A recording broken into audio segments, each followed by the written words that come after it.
What is one? It's your boy DJ Mellow Mel, man. We're back for another interview of the world famous nationally syndicated The Cage, streaming live on all major platforms. And like no other day, first and foremost, I want to say we are off-site at one of the most beautiful campuses I've ever seen in life. We are off-site at St. Thomas Aquinas High School in Fort Lauderdale, Broward. You know, we had to travel. We had to go somewhere far to get to where we want to go in life. And I'm joined by somebody, and I have to give them this introduction, okay? I got notes on my phone and on my cue card, so I want to make sure I get this right, all right? 14 in the nation for USA Today. Yes, sir. 18 in the nation for Max Prep. 6A district champs for Region 14. Cool Classic champs. #1 team in 6A and #3 team in Florida. 6A Regional 4 champs. Kingdom of the Sun champs. BCAA Big 8 state champs. 6A state title champs. And a proud father. Ladies and gentlemen, I am joined by Coach Sandi, St. Thomas Aquinas boys varsity basketball coach. How we doing, Coach? I'm great, man. Thanks for having me. It's a pleasure. Thanks for coming down. I appreciate it. Listen, I got a chance to look at the campus. It was amazing. It's like, It's a special place, man. It's a special place. I see it. Before we get into the interview, I got to do this. So one of our sponsors is an NFL player, Mo Williams, played for the Minnesota Vikings for about 10 years with Dante Cole, Pepper, Randy Moss, that guy. He launched his own cologne line, luxury company called 1,000 Wishes. So I want to see you try this. I'm gonna get your opinion. Now, it's live. Let me see what you think, Coach. It's good. Okay. So maybe something for your lady, something for your daughter. Yeah, it's a chance to take. Well, no, I don't have a daughter, so. No, okay, good. Well, first and foremost, man, you know, obviously school was today, man, but man, how's everything going with you, man? All is well, man. Can't complain. Blessed. You know, take it day by day. Day by day. You know, it's a great thing to be able to be where I'm at and be at a great school around good people, good environment. I have nothing to complain about. You know, nothing. What's campus been like since you won your state championship, man? Since you got these kids, the ultimate goal as seniors, man. What's campus been like lately? It's been great. I mean, it was great before, but you know, everybody now has the spotlight for basketball has been on the rise. But our school is supportive of all of our sports, which is why we're excellent and we thrive for that. So. Winning a state championship is something we aspire to do every single year in every sport. So, you know, it's good. It's been really good. It's been really good. Now, take me back to the beginning. Coach Sandi as a kid growing up, what was he like? Competitive, feisty, always striving for perfection. Anything that I put my mind to, I wanted to accomplish it. And also willing to do whatever is best for whatever team I play with. Just wanted to make sure that I was a team guy at all times. I was a different kid. I was a little bit more mature than most. So my mindset and my thinking was a little different. Now, growing up, you obviously played basketball as a kid, right? You know, and there's always these big debates. Take yourself now, or back then when you were playing ball versus your son now. Who wins one-on-one? So, first of all, I'll give you a little background and history on myself. I've always been an athlete. I tell everybody this because it'll be shocking to you when I tell you. I honestly was a major soccer player growing up. Really? Yes, sir. So I picked up a basketball at the age of 10 just to pick it up because that was the norm as to where I was at in Philadelphia. Long story short, I didn't get a chance to play high school basketball, but I ended up playing college. So how did that happen?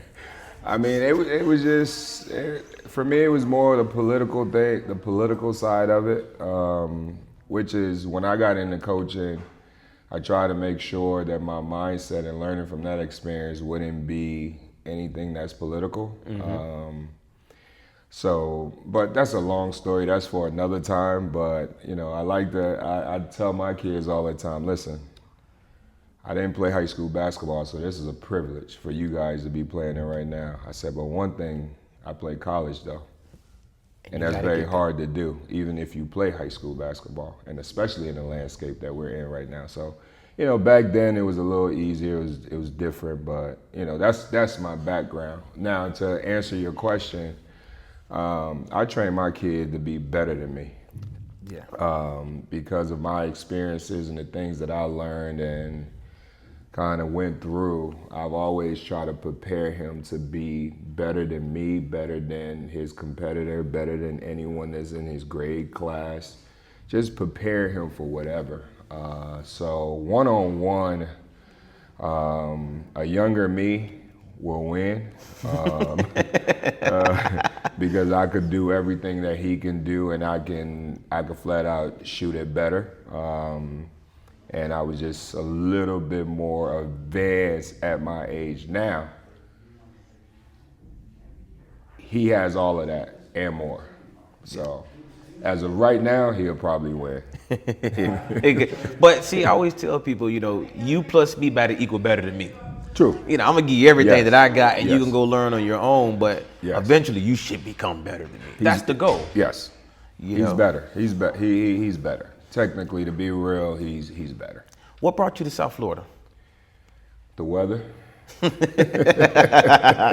See, like the easy answer too, man. Nah, it was really the weather, man. And you know, I moved down here. I went to high school in North Carolina, Charlotte, North Carolina. Okay, I lived in Charlotte for some time. Okay. My brother went to Vance, and Oh, wow. I was at James Martin. Oh, I Then went to Garinger Oh, High so is he? School. Okay. Yeah, I know Vance. One charlatan to another.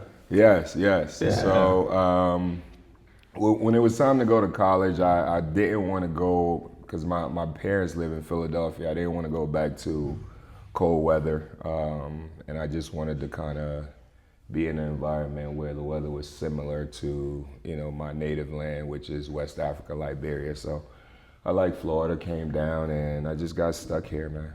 Yeah, man, listen. I moved to Florida. I moved away and then moved back to Florida. And I said, man, once I move back to Florida, I'll never move again. Yeah. Nobody want to go to school in the snow, man. Nah. That's not for Not at all. everybody. Like, look at the weather outside right now. Like, come on. Like, come on. And we're in what? April. Oh, yeah, that's what I'm saying. It's April. beautiful weather. Yes. So, you know, you move here, you get your foot entrenched in all of this basketball here in South Florida, man. I don't even know if you remember this, but when I was coaching basketball, whenever I used to see your team on my schedule, I used to hate it. Because I know I got to go to sleep early. I got to watch a little bit of film, man. Your teams were always so well disciplined, and that's when your boys were like 5th and 6th and 7th grade, and they always played up. Yes. So that's what made it even worse. Yes. Because now I'm losing to kids like younger than me, which made it even worse. Man, you know, what got you into coaching basketball just in general? Man, so graduated from college, and you know, I never really thought about coaching. I wanted to get into the professional world as far as sports, though. So I ended up getting a job with the Miami Heat. Got my foot in the door as far as ticket sales, and you know, kind of got started there fresh out of college. I didn't really like it because it was, you know, just everything 9 to 5, wearing a suit, tie, all of that. I was like, this is not really me, you know, as much as it was a prestigious opportunity. So I kind of decided that I wanted to change. I got an opportunity to work at the David Posnack JCC and run their men's league and kids leagues because that's what I wanted to do. I wanted to get involved in basketball. Got an opportunity to do that, and while doing it, you know, during that process, a parent kind of saw me from afar and was like, "You ever thought about coaching?" I'm like, "Nah, not really." I said, "I played, but you know, coaching for me is not." Say, "I think you'll be a good coach," and as crazy as that sound, that's how I got started. Just like that. Just like that. You know, I tell people all the time, my opinion, I think some of the best coaches were people that never played at the highest level. You know, when you have people that played in the NBA or like major Division I, like they try to get their players to do what they did. Yes. And it never really translates that way. But when you look at some of the better head coaches, like an Eric Spoelstra, for example, that man had a job as like a data analyst. He was crazy. He was literally, when I was working at the Heat in the ticket sales, my cubicle was right next to his. He used to walk through with the film. Yeah. It's a small world, but that is absolutely true. And now he's one of the highest paid coaches in NBA history, and a Hall of Fame coach in my opinion. Oh, he's amazing. He's amazing. With the rosters he's had, he has overachieved quite a few times. Hey, listen, he does his homework.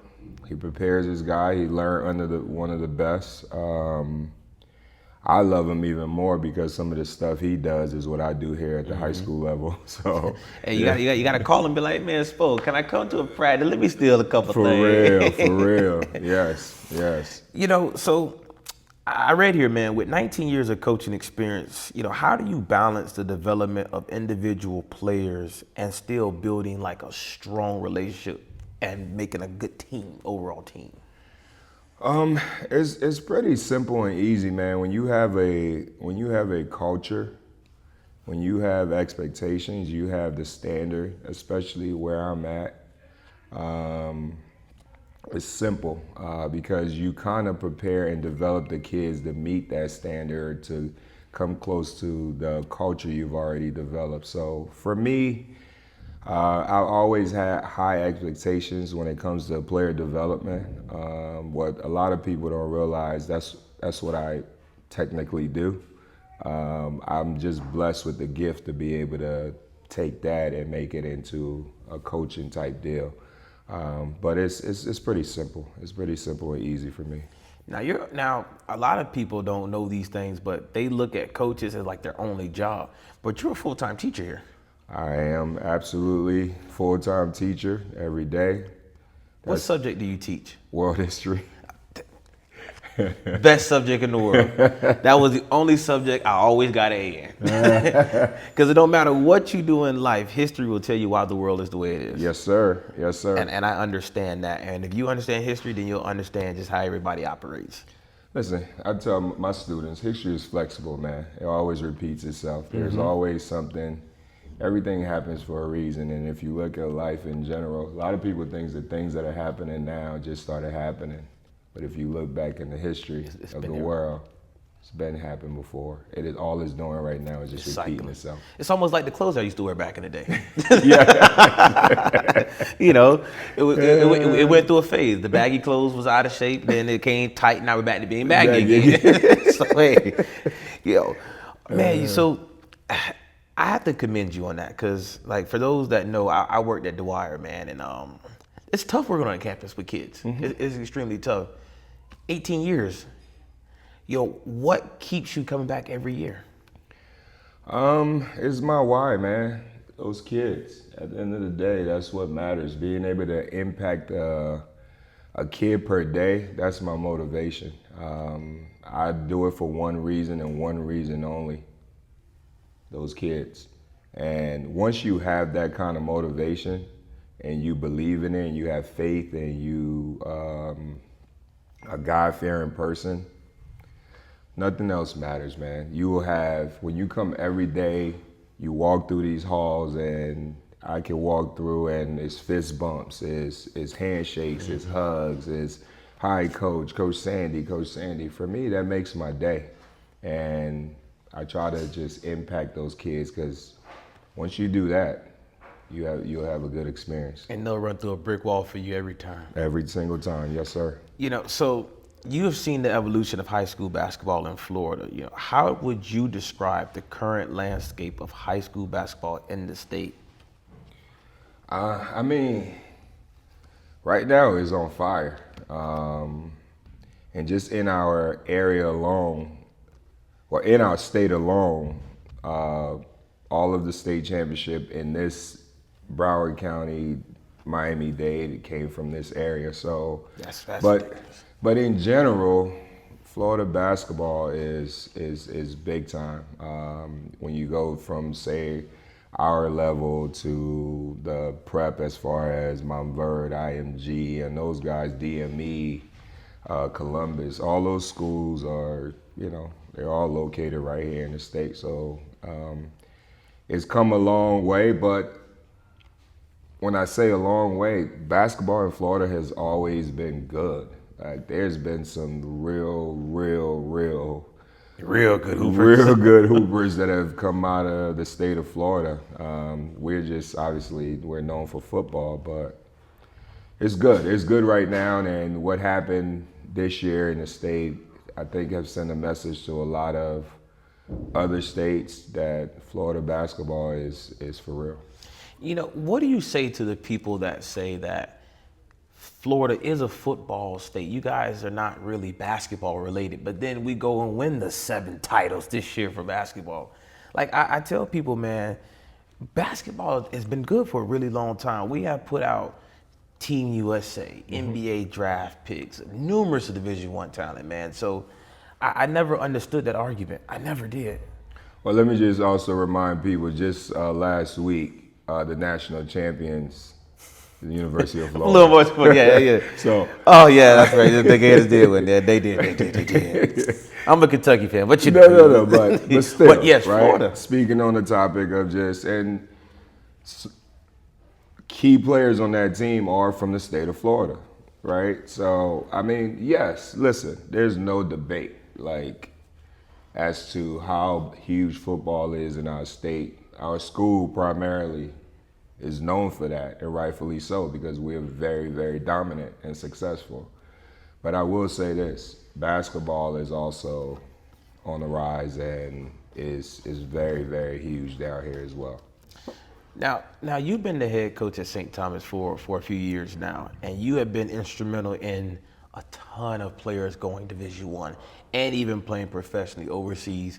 Talk about some of the players that you've had in the past that have come through your program, or just that you've touched in general. Yes, you know, in the past, working at the Sagemont School in Weston, I've worked with guys such as Prince Ali, Gigi Golemon, Samir Stewart, Tyler Polly. I got him, the Russian kid. What's his name? Igor Kulachov. Yeah. So, you know, all those guys have been, you know, in my stable as far as helping them develop to get to where they're at, along with others, just not just me. But that experience has been great, man, and that's overall is why you do it, because if they have the dream and goals and aspiration to be great and to play at the highest level, it's good to always see that you have had a hand in preparing them to get to what they wanted to be. What do you think is the common trait of all of those guys that play at the next level and the level after that? Just commitment, just work ethic, wanting to do more than the next guy, being able to work towards their goal. I would say work ethic, man. Most of those guys, I'll tell you, kept me in the gym, like, for hours. And I'm talking about 7 days a week. So their wherewithal to be able to want to get better and to do it consistently, even though they were good, but they just felt that they weren't good and they just needed to get better and better. So a lot of times in the gym, man, but just the common denominator of all those guys was their mindset and their work ethic. Now, you had an historical year this year. Even in the beginning, naming all of the tournaments that you guys won. What would you say was the biggest accomplishment this year for your team? The biggest accomplishment, I mean, it's for every team, is going to be a state championship. But this year was historical, man. It was legendary, like we talk about all the time, because we played in events that was not named the City of Palms. That was some of the top events around, especially in the state, and we won them all. We competed with some of the best teams in showcases and tournaments, and we were pretty good. But all of that built us up or prepared us for the run we were able to make in the state Final Four and, you know, ultimately winning the state championship. But I would say our biggest win of them all was the state championship game. That was the icing on the cake right Yes, there. yes, sir. You know, one of the interesting things, when you look at your team, you guys have been making a strong push for the last 3 years. And you guys seem like you were just missing that one key role player or that key player that you can plug into that starting lineup. And then you get Dwayne Wembley Yes, sir. over the summer. Yes, you sir. know, what role did he play in that state championship, obviously? DJ was good, man. DJ coming in was what I call a blessing in disguise. When I say that, I mean I wasn't expecting it because, like you said, we were already pushing with the group that we had, and we were just missing that key piece. We were missing that piece that was willing to come in and play that role, or willing to come in and understand, like, look, all right, this team is already where they need to be. I just need to be that person or that player that's going to be able to accept my role and take them to where they want to go. And adding him over the summer was huge. In several interviews, I've told people he was that perfect puzzle piece. You know, like we put him into that spot. He fit in perfectly. He accepted his role. He understood what the task was at hand, and look what happened. You know, the word on the street is, if you don't play defense, you don't play for Coach Sandi. So, you know, for me, when I saw that transfer, I immediately said to myself, okay, I had seen DJ play a couple of times, but I had felt like he needed some really good, tough coaching. Someone who's going to hold him accountable, someone who's not going to buy into the articles. Like, man, listen, all that's great.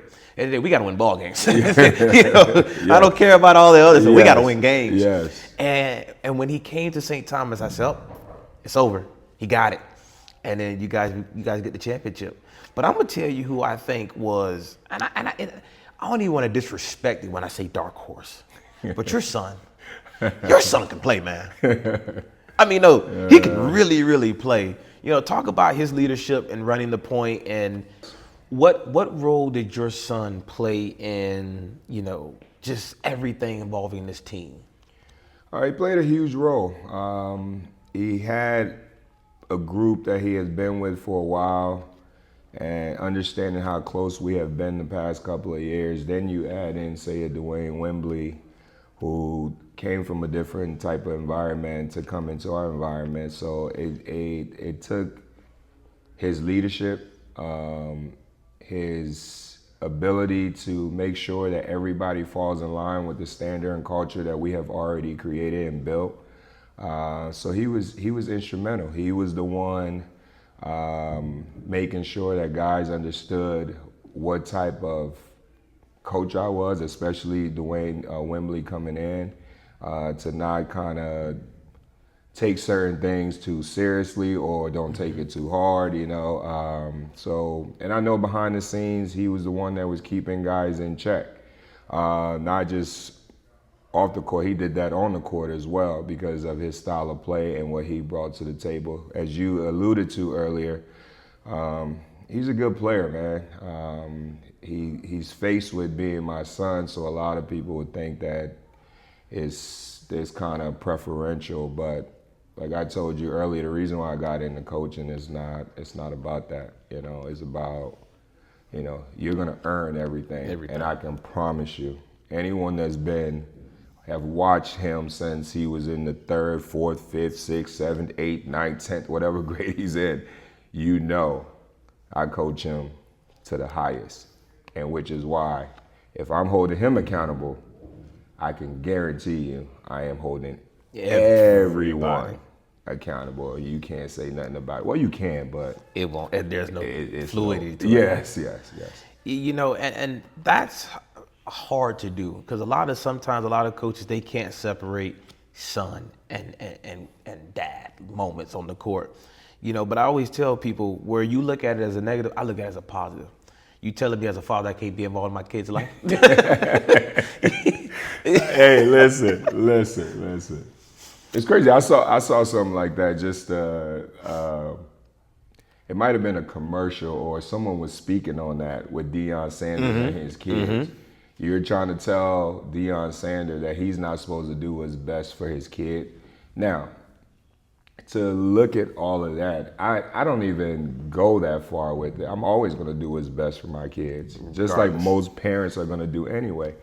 I've just been entrusted in a position where I'm the head coach at St. Thomas, and he happens to go to St. Thomas. But what do you want me to do? Send him somewhere else so I can play against him? Yeah, well, yes. Well, some people did try that, but I'm not going to set the standards low for him. I'm going to hold him at high expectations. I'm going to hold everybody at high expectations because I want what's best for my kids. I also want to win. I want him in a winning environment. Right. So, it's, for me, man, it's not hard to coach my kid. It's actually very easy to coach both of my kids because I keep it 100. You mentioned earlier about if you don't play defense, you don't play. And that goes for everybody. Well, guess who is the leader of that category? Yes, it sir. starts with him. And he's the head of the snake. If he's doing it, everybody got to fall in line. Everybody got to fall in line. And if you don't fall in line, they'll be doing what me and you are doing. Right. Hey, listen, don't fall in line. We'll get you a job somewhere else. Coach, you are part of an historical group down here. The Melvin Randalls, the Coach Casey's, how do you surpass your peers in terms of knowledge? Because there are a lot of people in this game, and we could talk basketball for days, right? There's a lot of people in this game that they do it for the wrong reasons. They chase their victories and, they get the best kids and then they get a decent record and they call themselves a winning coach. But you actually are teaching systems, concepts, philosophies where these kids can translate to the next level. How do you stay sharp when when you're getting ready for these big time matchups like this? First of all, before I answer that question, I will say a guy that I look up to a lot, who's a coaching legend in the state, has been Coach Burrows, who retired, Darryl Burrows at Dillard. He's someone that I've watched from afar to kind of see how he's been able to sustain his culture and his standard at Dillard. As far as surpassing my peers' knowledge, for me, this ministry that we're in, or this profession that we're in, is the goal should never be about the wins and losses. Technically, is a village. We should all learn from each other. We should all try to pick each other's brains, which is why sometimes I stay in my own lane and I only talk to a few, but it's about the kids, man.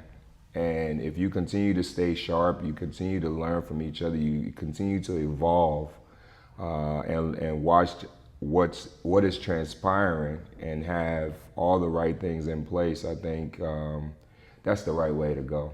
I don't know if that answers the question. Absolutely.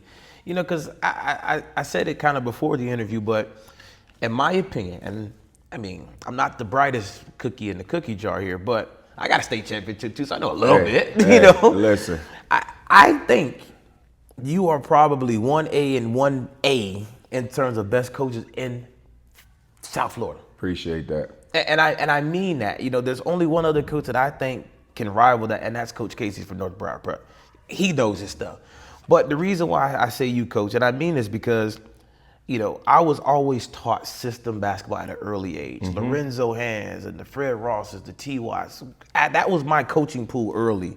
And then from there, working in ABA with J.R. Gamble, who is a basketball junkie. Yes. And then now you study your rivals like the Calipari's and the Brad Stevens and all those guys. Man, I know good basketball when I see it. Like I tell people, when you go into a game, there are 5 things you're gonna need to win that game. Your offensive system, not just no one play. Don't come up here and go 5-out motion on me. You will not beat nobody with that. Have something that if they play you in a zone, you got something. They play you in man, you got something. Dominant 1, triangle 2. Defensive sets. You can't play everybody man, and you can't play everybody zone. Have your press or have your press break because you're gonna be down by 30 at one point. God, I hope not, but it happens. Yes. And then even your out of bounds plays. So when I look and I watch games, I'm looking at it from those 5 viewpoints, and I see 1, 2, 3, 4, 5 every time. Like, we got our sideline out of bounds plays. We got our secondary offense. You know, we're putting pressure on the ball handlers, getting them into bad shots with, you know, horrible two mid-range foot jumpers and bad transition threes. And so when you see those things, you're like, man, he understands. And so now I got to start stealing your playbook a little bit too. I got to be honest with you. Hey, I'll tell you this, man. I keep things simple. And when I say that, I'm speaking from where I over prepare is on the defensive end. And I don't care. Everybody must know when you play St. Thomas, I promise you, you're gonna get defended. Yeah. So Whoever prepare. your best player is, he will not get a season average. And if he does, It's then gonna be hard. Yes. If he does, that means he worked and he earned everything. So I kind of go from that standpoint. My philosophy on my team is quite simple. You defend, you have the freedom on offense. We do teach concepts like you alluded to, spacing, and I like them to play with freedom, to be able to make reads. So a lot of times when you see us play, it's more about just spacing and reads. Our guys are able to read based on what the defense is doing. You overplay me up the line, I cut back door, bam, layup. Yes. So we teach a lot of that, but all of that is predicated off of what we do defensively. If we rebound, we know we want to play fast. Get out, fill the lanes. We get them corner threes, we got the rim Yes, runner, yes. and I got the trail. He probably coming in with a good ball screen. Yes. That's Yeah. what we do. Yes, and it's simple. And it's simple basketball. I tell people it don't have to be complex. Just keep it super simple or Yes. keep it super stupid. Yo, what are some challenges that you faced in your coaching journey over these 20 years? I mean, the biggest challenge is always communication with what I call the stakeholders within your organization.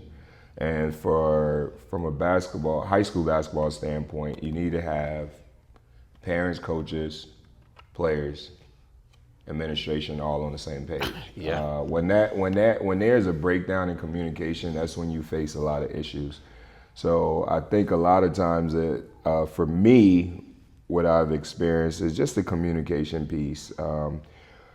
Majority, 50% of the time is you can blame it on me. I don't, I understand that. I'm not perfect. And then 50 is on the other parties. But I will say our administration here is amazing, man. Like, I'm not even just saying it just to say it, just for whatever. They are amazing. My players this year have been amazing. My parents this season have been amazing. There's no secret as to why we were successful this year. Everybody, for the most part, bought into what the task was, and we were able to do what we did because all four of those stakeholders did their jobs. So in the years of coaching, man, I'll say communication with parents, and then the playing time stuff here and there, that takes care of itself, especially if you're consistent and you're transparent. But I would say the biggest thing has been the communication. People don't understand how important everything has to go right for you to win and have the type of year that you have. You touched on the administration, man, having buses, making sure referees, the scheduling, the funding, all that stuff matters. Your parents' support, them bringing snacks and juices and helping get kids where they need to be, and then obviously your staff, man. Talk to me about your staff and your assistants and what role they play in this level of success here. They were huge, man. We had, everybody was responsible for something, whether it went from the practice planning to the practice execution. Every single member of my coaching staff had something that they had to do, whether it's when the players come out of the game to kind of certain guys went to certain coach to speak to, talk to them, to motivate them, or tell them what they did right, or tell them what they did wrong. So my assistants were huge. I know I get a lot of the credit because I'm the head coach, but If it wasn't for them and the work that they put in throughout the fall, the summer, the entire season, the late nights, the shoot arounds, all those things matter. And I think they are a huge, huge part of why we were successful. And in this area that we sit, I think we're one of the few schools that have an actual athletic department. Our athletic department does nothing but athletics. They were huge in my success as well. They were the ones making sure I had my buses. They were the ones, our athletic training staff, making sure our kids were healthy enough to play. I think we're one of the few programs. I had a mental therapist on my bench that came to our practices and did sessions with our kids. So, all those things were huge, man, into us being successful. And like you said, it all worked out all year long. Like you couldn't get no better than that. Yes. So even with all the success, looking ahead, what are some long-term goals for St. Thomas basketball, the program, and how you envision the future folding out for you guys? Well, first and foremost, I mean, we have to repeat. That's number one. But that will come with adding the right pieces to replace, say, a kid like a Dwayne Wembley, and then God knows who's gonna jump and Right. come over here and want to be a part of this what we have going on. Our long-term goal, man, is to just consistently bring in the right kids or have the right kids want to be a part of our pillars of our 4 pillars of faith, family, tradition, and excellence. You have to believe in that. You have to trust in that. You have to come in here working daily because, as you can see, the competition level here is high. Yeah. So if you want to be a part of this, you got to know that you're going to have to work.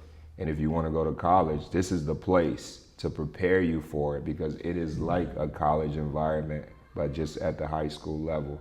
So that's our long-term goal, to continue getting kids that are going to fit into our culture, our family, our school. Because if you can't get into our school, it doesn't even matter. Nothing else even matters. Yeah, so it's just that, man, and just to consistently do it and make sure that we are living up to the standard and the tradition of excellence that this school represents. For somebody like myself or that may be watching it that wants to take that step into coaching, that want to follow in your footsteps, what would be some advice that you would give them? I would say have a why, and that why would be do it for the kids. Because if you can literally come to work every day or come to practice every day and your why is the young lives that are in front of you, that never gets old for me. If you have any other ulterior motive as to why you're doing it, for example, you want to be the winningest coach at that high school, that dissipates, that goes away at some point in time because what happens when you don't win? All right. If you're doing it because you want to see if you can get 30 kids in college. Well, what happens if you only get 2?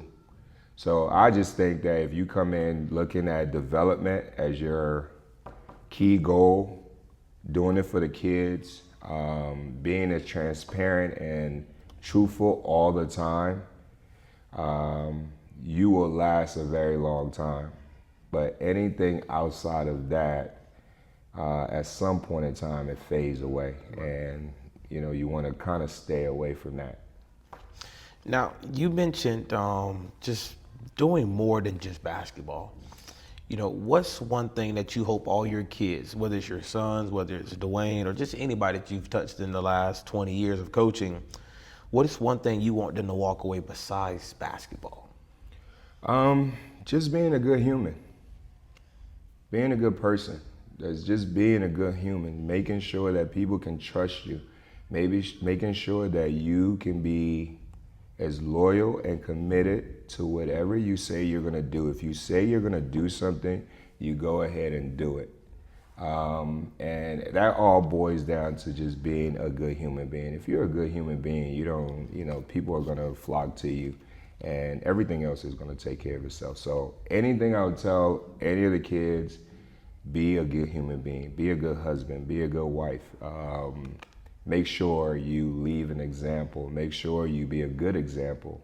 Don't just do it for the accolades. Don't do things to get recognition.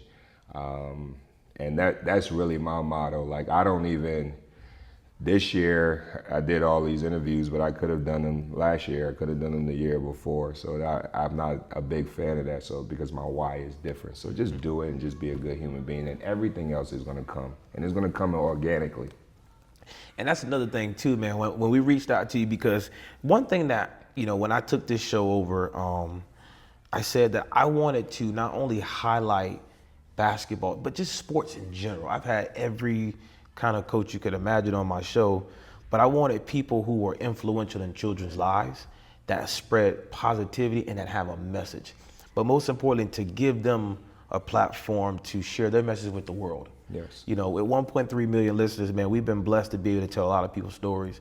And when we get these platforms and we get this notoriety, we want to make sure that people like you get your just due.